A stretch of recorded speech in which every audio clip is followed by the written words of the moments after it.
Buenos días a todos. La verdad no sé vosotros, pero a mí me alegra un montón hoy, esta mañana, poder ver la iglesia llena. Hacía un año ya que no veíamos la iglesia tan llena, creo. Entonces, yo desde atrás lo veía y me alegraba un montón de que no hubieran sitios para sentarse. Ojalá siga así y podamos seguir creciendo como iglesia. ¿Quién de aquí no ha tenido alguna vez algo, un momento en su vida, una frase, una persona que no la ha impactado durante su vida? ¿Quién es ahora capaz de identificar en el transcurso de sus años, sea la edad que tengamos, algún momento, como decía, alguna persona, una frase, una predicación, algo que ha impactado tu vida, que ha marcado un antes y un después, que te ha recordado durante el resto de tus días? Hoy nos compartía nuestra hermana Lidia quizás algo que le impactó durante su devocional, pero al igual que esto, nosotros seguro que tenemos momentos específicos en nuestra vida. Si quizás no lo encontramos, yo os pongo uno y espero que todos tengamos este momento, y es el momento que conocimos a Cristo como nuestro Salvador. En ese momento nuestra vida seguro que cambió, hubo un antes y un después, y fuimos impactados por el testimonio del propio Hijo de Dios que vino a salvar nuestras vidas. Pero de la misma forma que quizás nosotros tenemos alguien que impactó nuestra vida, hay alguien en la Biblia que impactó también la vida de la iglesia primitiva. De la iglesia primitiva no es la iglesia que estuvieran en las cuevas, sino que es la iglesia primaria, cuando nace justo después de que Cristo hubiera resucitado y hubiera ascendido a los cielos a la diestra del Padre, como dice su palabra. Y esta persona, que es la que vamos a estar hablando esta mañana, va a ser Esteban. Seguro que muchísimos que llevamos años en la iglesia conocemos el testimonio de Esteban, y para quien esté tomando apuntes, la predicación de esta mañana la he titulado Impacta. Impacta es el título de la predicación. Impacta, esto es lo que hizo Esteban a la iglesia primitiva, esto es lo que hizo Esteban a nuestras vidas, quizás el día que nos topamos con esta historia en Hechos capítulo 6, y si bien no vamos a estar leyendo solo un texto, vamos a estar leyendo 3 textos distintos. Vamos a estar en capítulo 6, capítulo 7 y capítulo 8 de Hechos. Vamos a ir salteando algunos versículos. Vamos a ver la historia de Esteban, alguien que impactó radicalmente la historia de la iglesia después de que, como decía, Cristo fue resucitado y ascendido en los cielos. Así que vamos a estar leyendo en capítulo 6, versículos del 1 al 5 en el libro de Hechos. Hechos capítulo 6, versículos del 1 al 5. Pero como siempre os voy a dar un poquito de contexto de dónde estamos. Y si bien os he contado un poquito de lo que estamos hablando, estamos en la iglesia primitiva, lo que ha pasado este momento en Hechos capítulo 6, el libro de Hechos viene justo después de los evangelios. Entonces los evangelios narran la historia de Jesús. Jesús muere y resucita, y entonces empieza el libro de Hechos, donde la iglesia está empezando a coger forma y están esperando la llegada del Espíritu Santo, ese tercero de la Trinidad.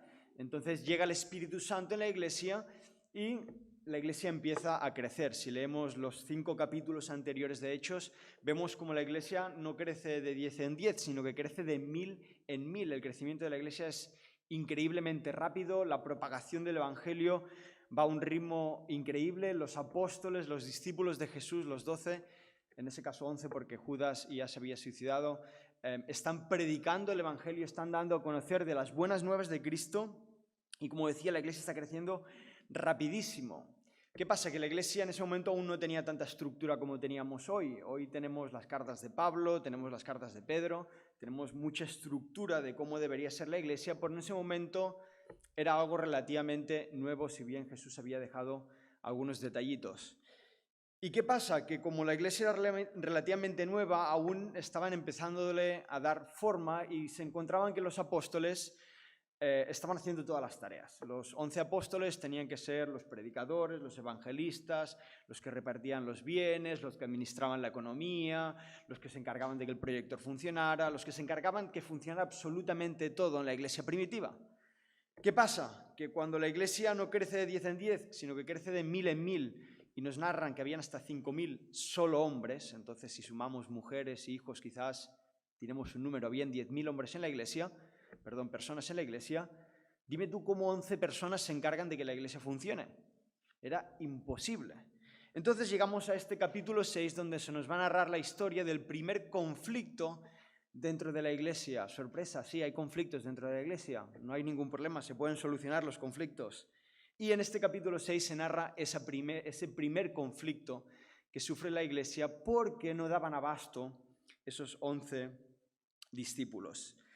Y si me seguís en la lectura, Hechos capítulo 6, versículos del 1 al 5, dice así: En aquellos días, como crecía el número de los discípulos, hubo murmuración de los griegos contra los hebreos, de que las viudas de aquellos eran desatendidas en la distribución diaria. Entonces los 12 convocaron a la multitud de los discípulos y dijeron: no es justo que nosotros dejemos la palabra de Dios para servir las mesas. Buscad pues, hermanos, de entre vosotros a 7 varones de buen testimonio, llenos del Espíritu Santo y de sabiduría, a quienes encarguemos de este trabajo. Y nosotros persistiremos en la oración y en el ministerio de la palabra. Agradó la propuesta a toda la multitud y eligieron a Esteban, varón lleno de fe y del Espíritu Santo, a Felipe, a Prócoro, a Nicanor, a Timón, a Peramenas y a Nicolás, prosélito de Antioquía. Oramos. Dios y Padre, Señor, te pido que bendigas la predicación de esta mañana, Señor, que tú puedas hablar a nuestros corazones. De la misma forma, Señor, que tú me has estado hablando a través de la vida de Esteban durante estas últimas semanas, Señor. Te pido que sea el Espíritu Santo, Señor, una mañana más, Señor, que habla a través de mí, Señor, que sean tus palabras a través de mi boca, Señor, que puedan desafiarnos, Señor, a tener vidas que impactan, Señor, como titulaba esta predicación, Señor. Que podamos ser un impacto de la misma forma que lo fue Esteban, Señor, no solo para quizás nuestras vidas, sino también para la iglesia primitiva en ese entonces, Padre. Que podamos aprender de su ejemplo, Señor, y también aplicarlo en nuestras vidas, Padre. En tus manos ponemos esta mañana, en nombre de tu Hijo amado. Amén, Señor. Amén, Señor. Bien, lo que está sucediendo en este capítulo 6, si continuamos el contexto del que hablábamos, es que está habiendo una disputa. En ese momento la iglesia está creciendo y aquí se nos narran 2 tipos de personas. Se nos narran los griegos y los hebreos. Muy sencillo. Los hebreos son básicamente los que vivían en Jerusalén y Judá, eran los que eran nacidos en ese lugar. Entonces ellos eran hebreos de familias judías y hablaban arameo. Es el idioma que hablaban, tenían la Biblia en arameo y ellos se consideraban gente de primera clase, se consideraban los cristianos de verdad de la época, si lo podemos decir así, y los griegos vendrían a ser los segundones, no eran como los que venían de fuera. Los griegos no habían nacido ni en Jerusalén ni en Judá, hablaban griego, por eso se llaman griegos también, y estudiaban una Biblia aparte, no estudiaban la Biblia que estaba en arameo, sino que estudiaban la Septuagésima, que era una traducción de la Torá para que sea entendible para los griegos. Entonces, muy simplemente, básicamente lo que está sucediendo aquí es que vemos 2 clases de cristianos, si lo podemos llamar así, dentro de la iglesia, y eran los que eran nacidos en Jerusalén y Judá, los cuales se consideran de primera clase, y los griegos, que eran considerados como segunda clase, como los pobres, los que venían de fuera, los que no merecían tanto. Entonces, viendo que la iglesia está creciendo y tenemos a un ejemplo como Jesús, que él siempre partía de la igualdad, por eso Jesús se juntaba con mujeres, con prostitutas, con recaudadores de impuestos, porque él siempre fue partidario de la igualdad. De repente los griegos se enfadan con los apóstoles y dicen: ¿qué está pasando? Que todo el dinero que estamos recaudando, no sé si os acordáis en historias anteriores de Hechos, cuando alguien no da todo el dinero de la casa vendida y acaban muriendo, está sucediendo que la iglesia está vendiendo sus bienes y con todo el dinero que recaudan se lo dan a las viudas. Ahora se lo dan a las viudas porque las viudas en esa época no tenían ningún tipo de ayuda gubernamental, entonces tenían que vivir de la ayuda de la iglesia. Y los griegos se quejaban de que esa división económica iba mucha parte para las viudas hebreas, las viudas que habían nacido en Jerusalén y Judá, pero en cambio para las viudas griegas no recibían tanto.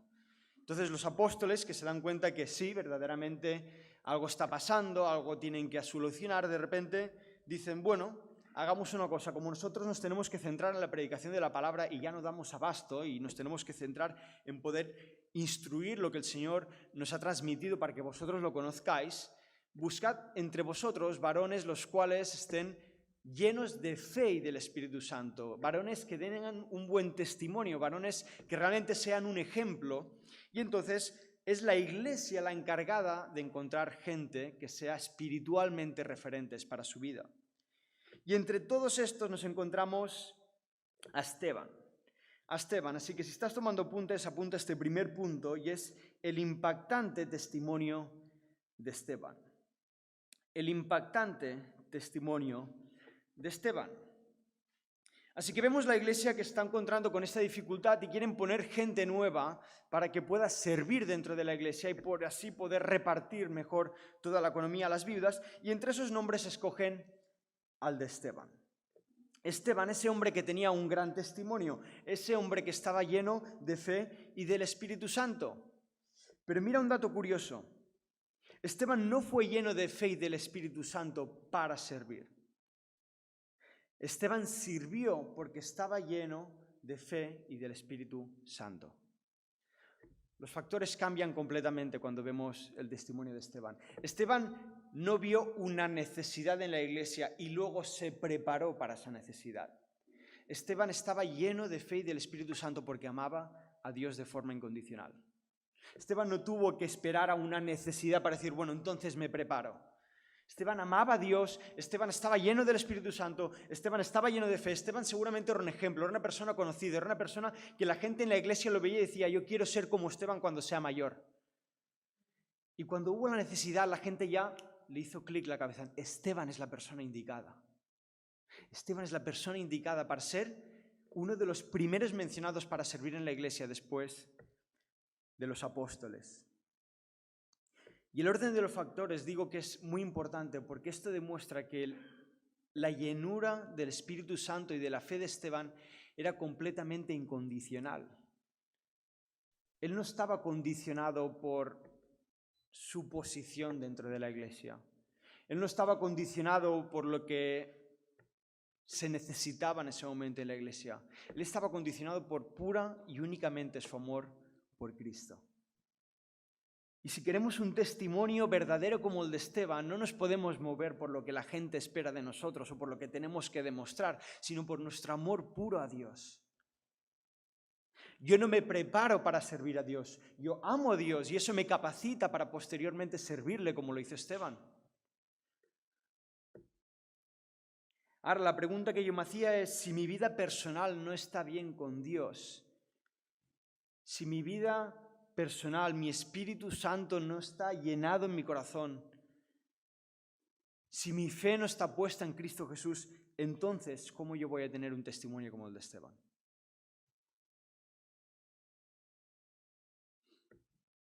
¿Cómo voy a tener un testimonio como el de Esteban si yo no estoy lleno de fe y del Espíritu Santo? Mira, algo muy curioso de esta historia es que cuando hubo la necesidad, Esteban no tuvo que levantar la mano. No tuvo que salir el pastor Pedro de la iglesia primitiva y dijo, hay una necesidad en la iglesia, así que por favor que alguien levante la mano para ofrecerse. Sino que fue el propio pueblo, la propia iglesia, escogiendo a Esteban por su testimonio. Porque nuestro mayor testimonio es nuestra propia vida y no lo que decimos. El mayor testimonio que tú puedas dar al mundo no es lo que tú le digas al mundo, sino va a ser tu propia vida como lo fue para Esteban. Esteban no se tuvo que proponer al mismo, no tuvo que decir, oye, estoy aquí, que yo soy espiritualmente grande y fuerte y amo al Señor. Fue la propia iglesia que vio a través de su vida a alguien que tenía un buen testimonio. Como dice Mateo capítulo 7, versículo 16, un versículo que conocemos un montón, por sus frutos los conoceréis. Los frutos de Esteban dieron a conocer su testimonio, no lo que él tenía que decir de él mismo. Fue su propia vida quien validaba su posición dentro de la iglesia. Ahora, otro punto importante que quiero destacar de cuando Esteban fue escogido como siervo, como un primer diácono, vamos a ver esta palabra durante esta mañana, diácono, no os asustéis, sé que es una palabra que asusta, porque simplemente es una persona que sirve dentro de la iglesia y es reconocido, es simplemente eso, simplemente que, bueno, alguien quiso poner esa palabra complicada, diácono. Pero es interesante ver cómo también los apóstoles se desmarcan de esa lección. Hay un problema en la iglesia, no se están repartiendo los bienes y de repente nos encontramos que los apóstoles, en vez de decir, bueno, ya me encargo yo de hacerlo todo, dicen, nosotros no lo vamos a hacer porque estamos a tope de faena, no damos abasto. Y si queréis que la palabra que se está impartiendo sea buena, sea buena comida, sea buena carne, como dice también en sus cartas Pablo, entonces nosotros nos tenemos que centrar en predicar la palabra. Así que vosotros buscar a alguien de buen testimonio dentro de la iglesia. Ahora, ¿por qué digo esto? Digo esto porque yo no puedo esperar que siempre sean las mismas personas los que lo hacen todo. No puedo esperar ver el que está haciendo esto y lo otro y que también haga la tercera cosa. Yo también tengo que ser de ayuda para la iglesia. Cuando yo veo una necesidad en la iglesia, como sucedió en este momento de la historia, yo no puedo esperar que la persona que ya tiene 10 responsabilidades coja la número 11, sino que yo tengo que tener esa disposición, como quizás tuvo Esteban, como tuvo Felipe, como tuvo todos esos hombres que fueron mencionados a la hora que empezaron a servir, para quitar faena a los apóstoles y que pudieran centrarse en la predicación de la palabra. No solo eso, sino que giramos un poco, ¿no? Y pensamos en nuestras vidas, cuántas veces también nosotros queremos cogerlo todo y hacerlo todo, controlarlo todo, encargándonos de todo. Quizás algunos tenemos este problema, que queremos estar involucrados en todo y no nos damos cuenta que también tenemos que aprender de los apóstoles y ver que a veces tenemos que tener manos abiertas. Y decir, bueno, Señor, por favor, ponme a alguien delante, alguien que pueda echarme una mora con esto. También capacitar a gente para que pueda servir en la iglesia, que si vamos haciendo un ministerio durante años, podamos capacitar a siguientes generaciones para poder hacer el mismo ministerio que nosotros hemos estado llevando a cabo. Porque al fin y al cabo todos somos útiles, somos responsables, de ser útiles dentro de la iglesia. No podemos ser espectadores que nos sentamos aquí cada domingo por la mañana y escuchamos la palabra de Dios y nos vamos a nuestras casas y ya está. Hemos sido llamados a ser siervos del Señor, a ser útiles en la iglesia, que es el cuerpo de Cristo. No me puedo quedar con la mera expectación de poder escuchar una predicación cada mañana. Entonces la pregunta que me hacía es, ¿qué puedo hacer yo para tener un buen testimonio como el de Esteban? ¿Qué puedo hacer yo para conseguir tener ese testimonio que Esteban tuvo y que a la vez eso me capacite para estar dispuesto y disponible para servir en la iglesia? Mira lo que dice 1 de Timoteo, capítulo 3, versículos del 8 al 9. Dice así, los diáconos, abro paréntesis, los que sirven en la iglesia con una responsabilidad validada por la propia iglesia, los diáconos asimismo deben ser honestos, sin dobladez, no dados al mucho vino, no codiciosos de ganancias deshonestas, que guarden el ministerio de la fe con limpia conciencia. Permitidme que lo vuelva a leer en otra versión, en la versión Dios habla hoy, quizás para entender un poquito más lo que está diciendo. Dice, asimismo los diáconos deben ser hombres respetables, que nunca falten a su palabra, ni sean dados a emborracharse, ni a desear ganancias malavidas. Deben apegarse a la verdad revelada en el cual creemos y vivir con conciencia limpia. Ahora, ¿cómo puedo tener un buen testimonio y estar preparado para servir en la iglesia? 1 de Timoteo, capítulo 3, versículos del 8 al 9. Lo imprimimos, nos lo pegamos delante de la habitación y lo meditamos cada mañana para ver si estamos cumpliendo o no estamos cumpliendo. Permíteme repasarte lo que se ha mencionado en este versículo, en estos dos versículos. Un diácono, una persona que está capacitada para servir en la iglesia, una persona que tiene un buen testimonio, al fin y al cabo, tiene que ser primero de todo respetable. Tiene que tener un testimonio que se respete, que su vida sea respetable con lo que está haciendo. Segundo, tiene que ser confiable. Tiene que ser una persona que yo le pueda contar cosas como responsable de alguna área en la iglesia y no esté chismorreando ni diciéndosele al del lado lo que me han comentado, ni lo que está haciendo el otro, si lo está haciendo bien, si lo está haciendo el mal. Que esto quizás nos pasa mucho en nuestra cultura, que nos gusta mucho hablar y a veces tenemos que guardar silencio y aprender a retener las cosas en nuestro corazón y tenerlas con el Señor. Nos dice también que no bebamos de más, que no está bien beber, que no está mal, beber, pero que no nos pasemos, dice aquí la palabra, que no sean dados a emborracharse. Luego nos dice que no se gane la vida deshonestamente, que tengamos una vida donde nos la ganamos de forma honesta, trabajando, haciendo lo que el Señor también nos ha llamado. Nos dice que seamos aferrados a lo que dice la Biblia. Qué importante es eso, aferrados a lo que dice la Biblia. Se terminó el yo creo o yo pienso. Permitidme que diga esta expresión, pero qué satánico es decir que frente a cualquier situación yo diga, yo pienso, yo creo, culturalmente es así. No. Lo que dice la palabra de Dios es más importante de lo que yo pienso, lo que yo crea, por más que no esté de acuerdo. No tengo que estar de acuerdo con la palabra de Dios, lo dice Dios, y permite que te lo diga, punto y final. Lo dice Dios, no tengo que discutirlo. Aferrados a lo que dice la Biblia. Y por último dice, con la conciencia limpia. Ahora, detalle importante, no dice con la conciencia tranquila, ¿eh? Es muy diferente. Con la conciencia limpia. ¿Sabes qué implica la conciencia limpia? Implica que yo pueda tener la conciencia limpia de saber que no hay un pecado que sigo arrastrando desde hace tiempo. Porque a veces decimos, no, yo estoy tranquilo, tengo la conciencia tranquila, yo sé que no he hecho nada. Bueno, pues que aquí no dice que tengas que tener la conciencia tranquila. Aquí dice que tienes que tener la conciencia limpia, que es muy distinto. Que a pesar de que la tengas tranquila, la tienes que limpiar porque quizás sigue sucia de pecado. Ahora, si queremos verdaderamente tener un buen testimonio que impacta, como fue el testimonio de Esteban, entonces, 1 Timoteo capítulo 3, versículos del 8 al 9, te invito a que podamos reflexionar. Siempre digo lo mismo, yo el primero de todos. Aquí no se libra nadie. Ahora, leyendo esto pensaba, ¿no?, que no tenemos que huir de esto. Yo sé que acabo de decir muchas cosas y quizás nos impresiona y decimos, nunca voy a llegar a esto, es imposible, ¿no? Como dice la palabra, que tenemos que amar como ama Dios. ¿Y cómo amamos como ama Dios? Es casi imposible. Bueno, por eso es un objetivo que tenemos que ir aferrados a ese objetivo. Y de la misma manera te invito a que no leas estos versículos pensando yo nunca voy a poder servir, sino todo lo contrario. Me voy a esforzar para poder el día de mañana servir con ese buen testimonio. Ahora, ¿cómo consigo ese buen testimonio? ¿Cómo consigo aplicar esto que acabamos de leer en mi vida? Quizás podríamos hacer una predicación entera de cómo cuidar nuestro buen testimonio, pero resumiría esto en una frase. Evidentemente en una frase se resume muy poco, pero intentaré hacerlo lo más conciso posible. Y ponía que un buen testimonio se forja siendo transformados por el Espíritu Santo a través de la palabra de Dios. Repito, un buen testimonio se forja siendo transformados por el Espíritu Santo a través de la palabra de Dios. Hermano, hermana, mi vida necesita experimentar cambios profundos y continuos. Profundos y continuos. Yo no puedo mirar mi vida de hace 3 años y ver que nada ha cambiado. Eso es un problema muy grave. La palabra no es un libro teórico, es un libro vivencial. La palabra se vive, se experimenta.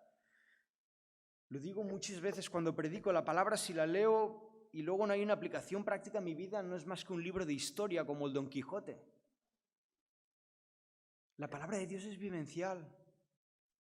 Y si queramos tener un testimonio bueno, el cual pueda impactar no simplemente dentro de la iglesia, como fue este caso, sino también fuera de la iglesia, en San Celoni, en Hostal Rico, donde estemos, tenemos que aplicar esta palabra de Dios. Tenemos que ser transformados por el Espíritu Santo de forma continua. No, es que fui transformado hace 10 años. Bueno, ¿y ahora qué?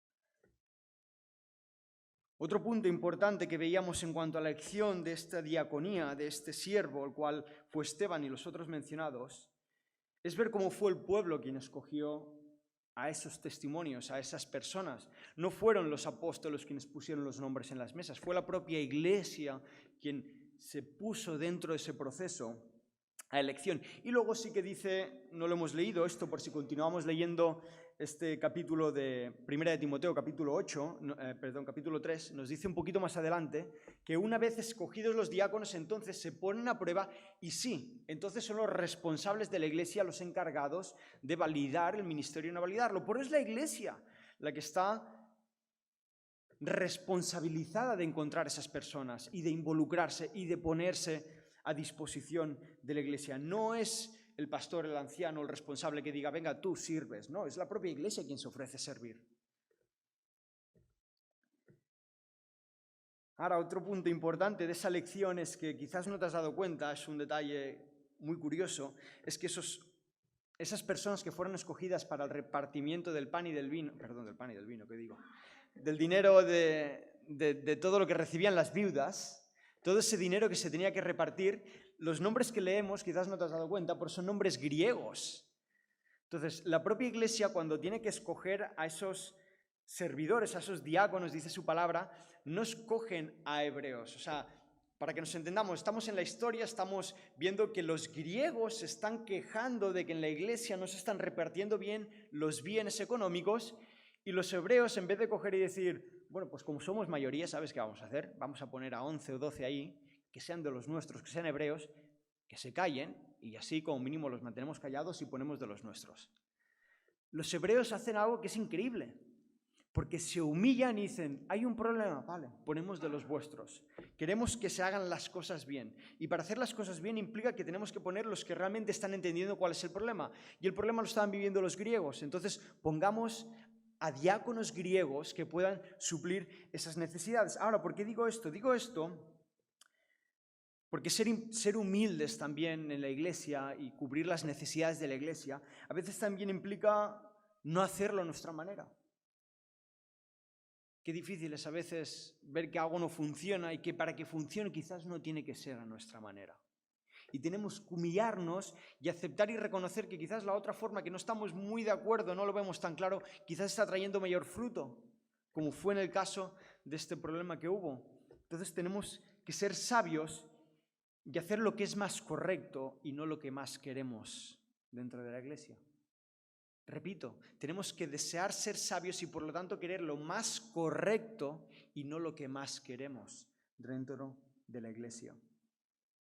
Me decía un pastor hace un año y pico atrás, 2 años atrás, que dentro de su consejo de ancianos, es una iglesia bautista, él era el pastor y tiene el consejo de ancianos que le ayuda a tomar decisiones, me compartía de un hermano que formaba parte de ese consejo que me decía que era muy complicado ese hermano, que era un hermano que siempre, si tú decías sí era no, si decías blanco decía negro y te discutía absolutamente todo.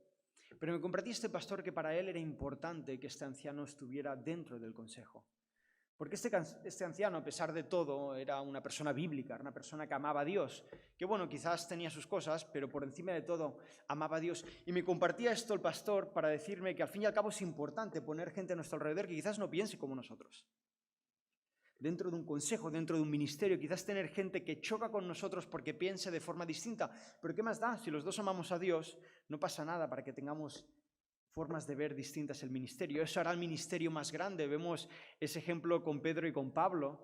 Vemos ese ejemplo con muchas personas dentro de la iglesia que amando ambas personas a Dios han hecho crecer el ministerio de la palabra, porque las diferencias no tienen ningún problema siempre y cuando se fundamenten siempre en la palabra. Y digo esto, y digo este testimonio de este pastor precisamente por esto, porque es importante también que tengamos gente que está ministrando en la iglesia que a veces no es muy acuerdo a nuestra forma de pensar, no pasa nada. Si ama a Dios, esto es lo importante.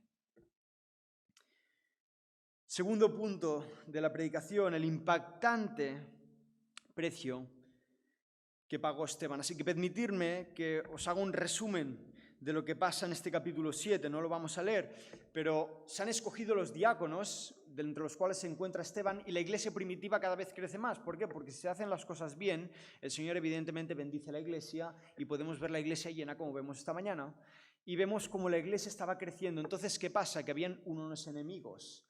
Los enemigos eran los judíos. Entonces los judíos, cuando se enteran del testimonio de Esteban y de todo lo que está haciendo, deciden hacer un juicio falso, un juicio amañado, podríamos decirlo. Y lo que hacen los judíos es pagar a testimonios falsos que digan que Esteban está dando un testimonio distinto a lo que decía la ley de Moisés, que iba en contra de la ley de Moisés.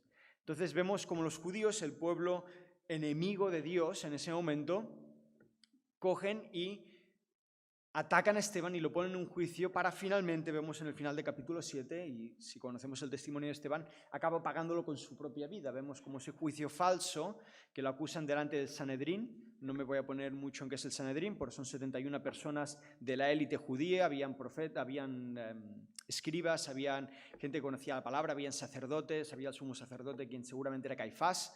Entonces vemos cómo esa élite judía están juzgando a Esteban, el cual finalmente va a pagar ese juicio con su propia vida.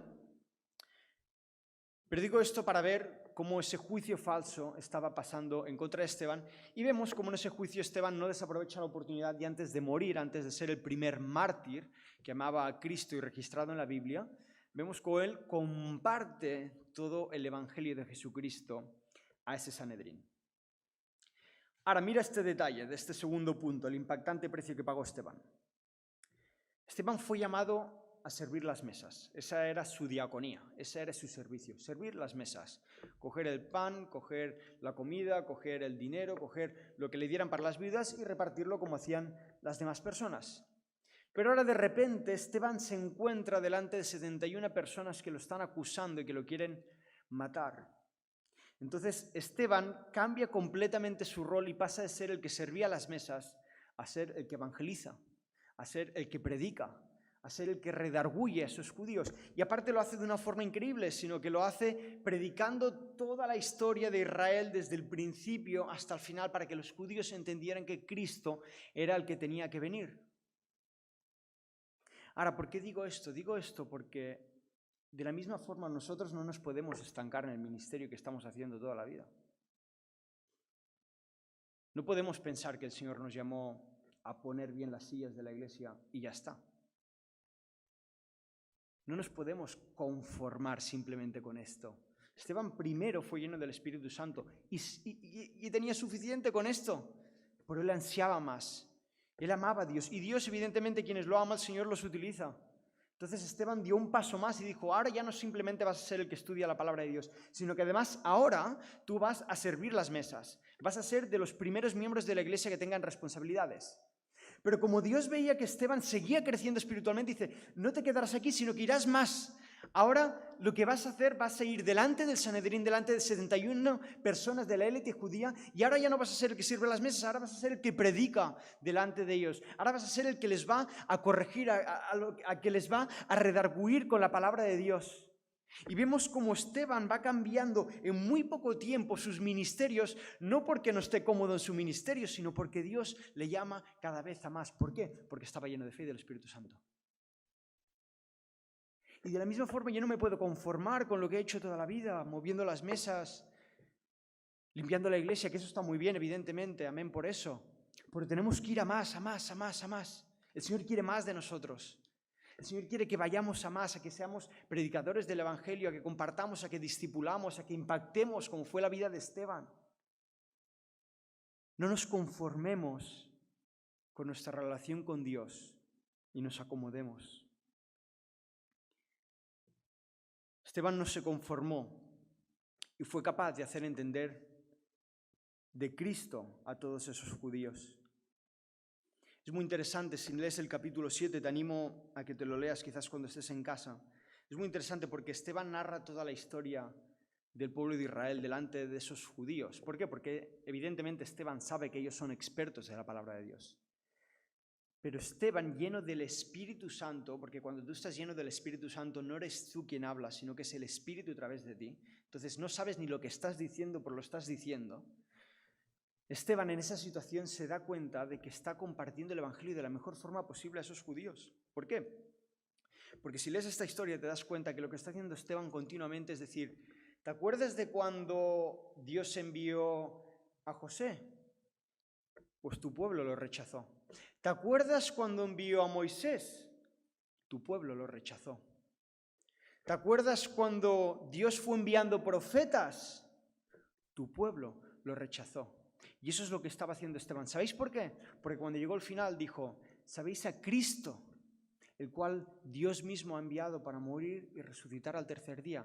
Vosotros estáis haciendo lo mismo que vuestros antepasados. Estáis rechazando a aquel que os ha venido a dar vida y vida eterna. Esteban fue un maestro de la enseñanza ese día. Fue capaz de trasladar al pueblo, fue capaz de trasladar a esos judíos desde el inicio de Israel hasta Cristo, para que entendieran que el rechazo a Cristo no era nada nuevo, lo habían hecho sus antepasados. Y ellos lo leían en la historia de Israel y se entristecían, decían, ay, qué pena nuestros padres que rechazaron a Abraham, ay, qué pena nuestros padres que rechazaron a Moisés, ay, qué pena nuestros padres que rechazaron a los profetas, pero qué pena nosotros, ¿no?, que estamos rechazando a Cristo. Lo que estaba haciendo Esteban era confrontar a esos judíos Esteban estaba adaptando perfectamente la predicación de ese día para que los judíos la entendiesen perfectamente. Y para mí estos son acontecimientos sobrenaturales, son regalos de Dios en nuestras vidas.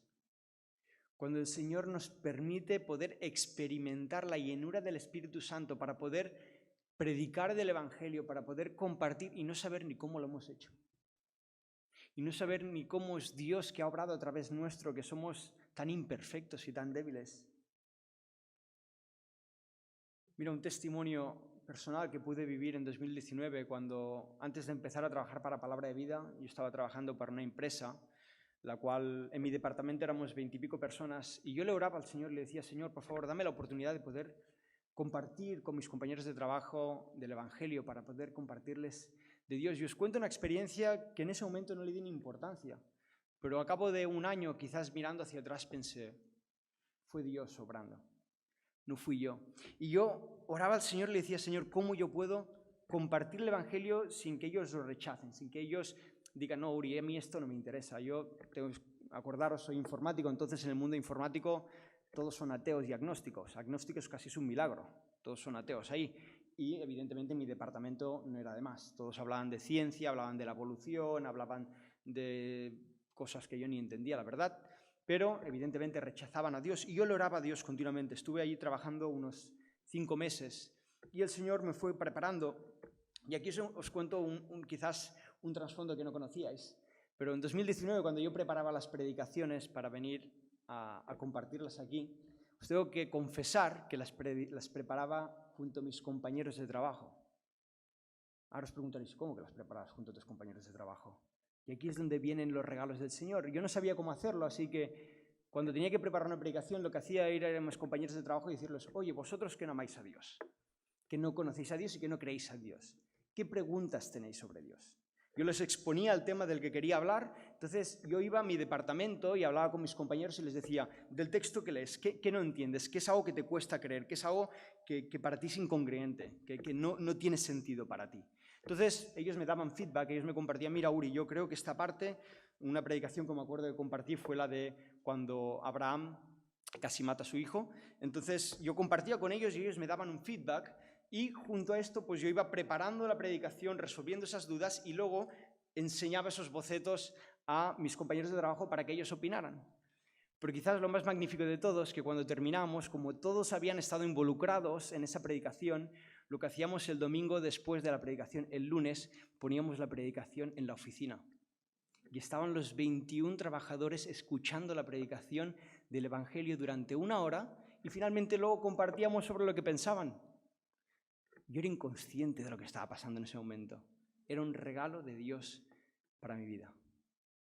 Yo lo miro 1 año, 2 años atrás, lo miro ahora 2 años después y pienso: es que es imposible que yo hiciera esto, pero son los regalos del Señor para nuestra vida. Ahora Esteban estaba a punto de pagar con su vida el precio más grande. Por su carne decía lo mismo. Volvemos otra vez a la historia de Esteban. Dice la palabra de Dios en los últimos versículos del capítulo 7 que el rostro de Esteban era como el de un ángel.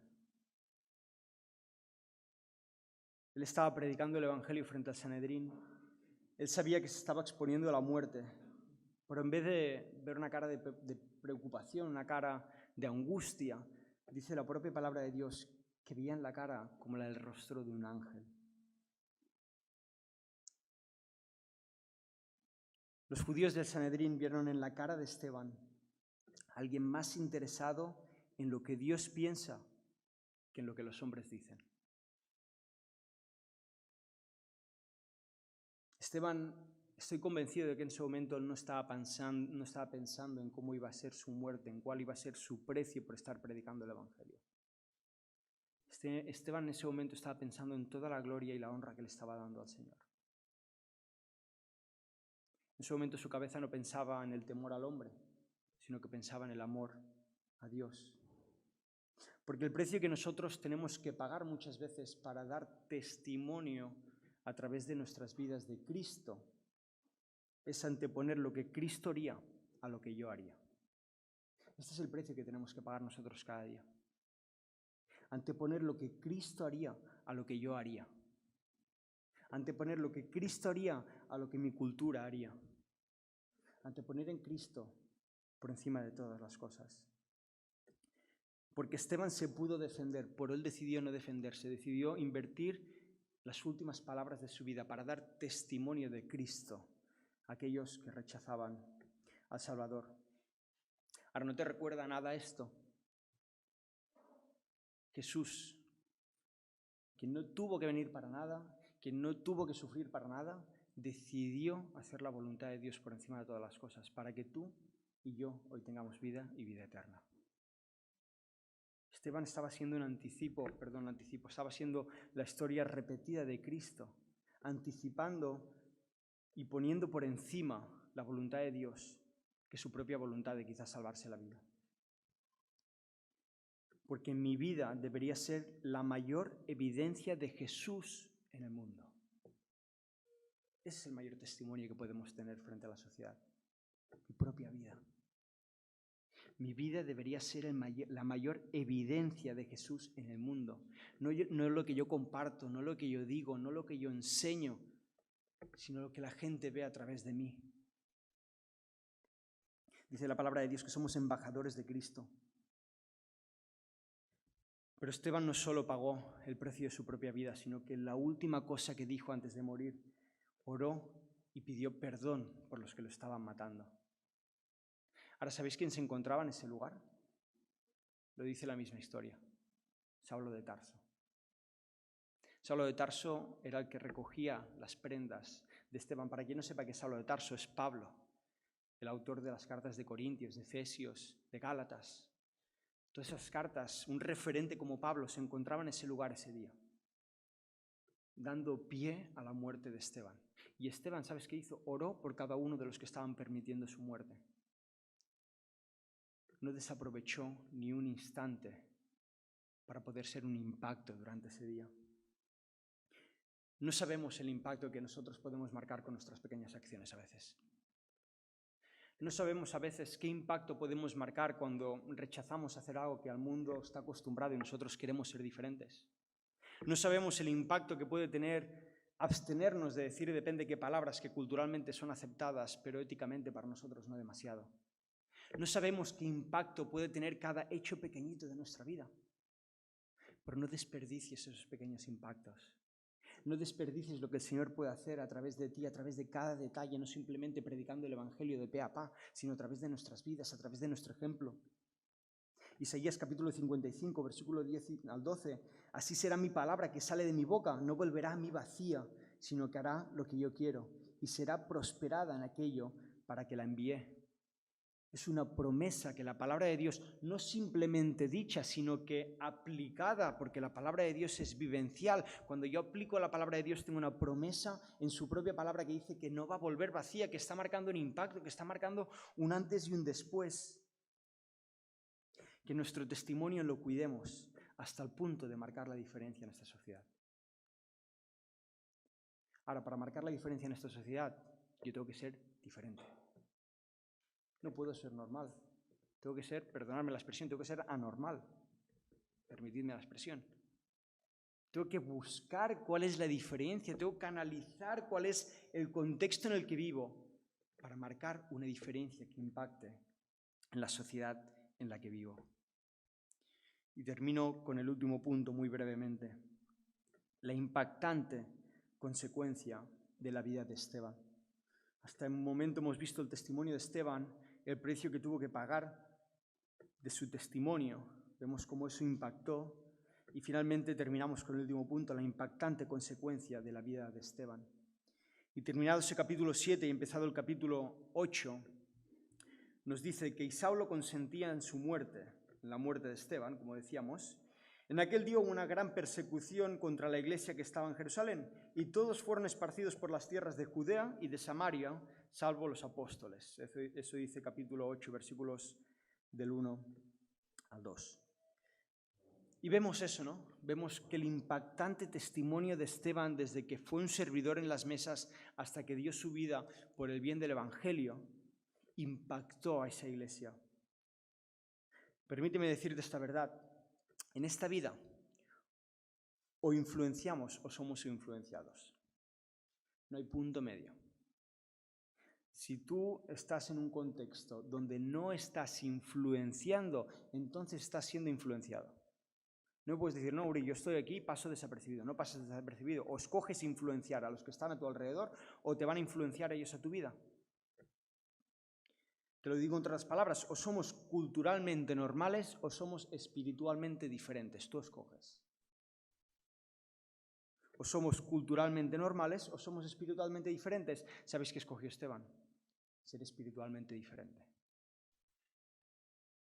En una sociedad deísta, en una sociedad que amaban a Dios, en una sociedad llena de judíos, donde seguramente la mayoría en ese lugar, evidentemente en Jerusalén, rechazaban a Cristo en ese momento. En ese momento, evidentemente, la iglesia está creciendo aún. Pero Esteban decidió ser culturalmente diferente. Y eso implicaba que en medio de un juicio donde lo normal, culturalmente normal, era defenderse, él dijo, a mí me da igual, yo voy a predicar el evangelio, porque estas personas necesitan ser salvas. Esteban fue diferente e influenció a la iglesia primitiva.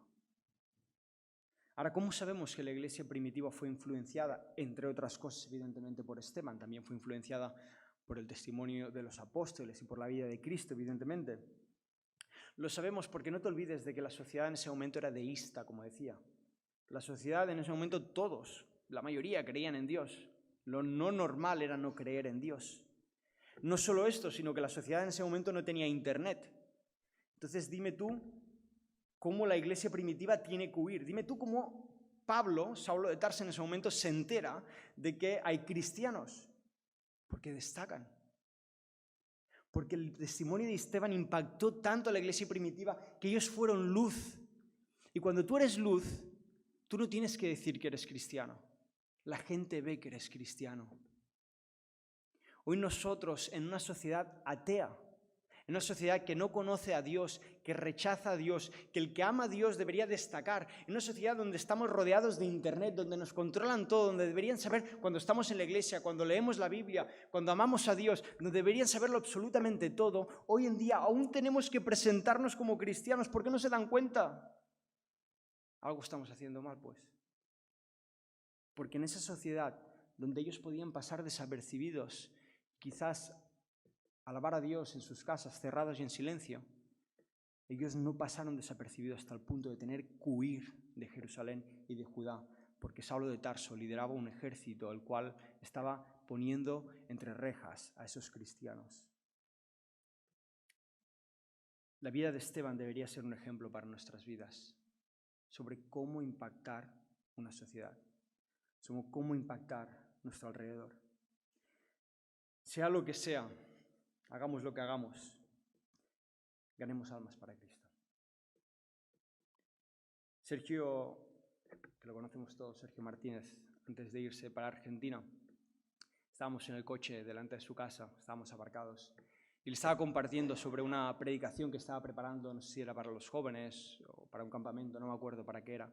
Y yo le compartía animado, le decía, mira, Sergio, mira que esta frase, ¿qué piensas de esta frase? Mira lo que he encontrado aquí en el texto, ¿qué piensas de lo que vaya a impactar esto cuando lo comparta? Y entonces Sergio me paró y me dijo, Uri, me dijo una frase que impactó mi vida, no me la olvidaré jamás, me dijo, Uri, no seas un predicador, sé un ganador de almas. Uri, no seas un predicador, sé un ganador de almas.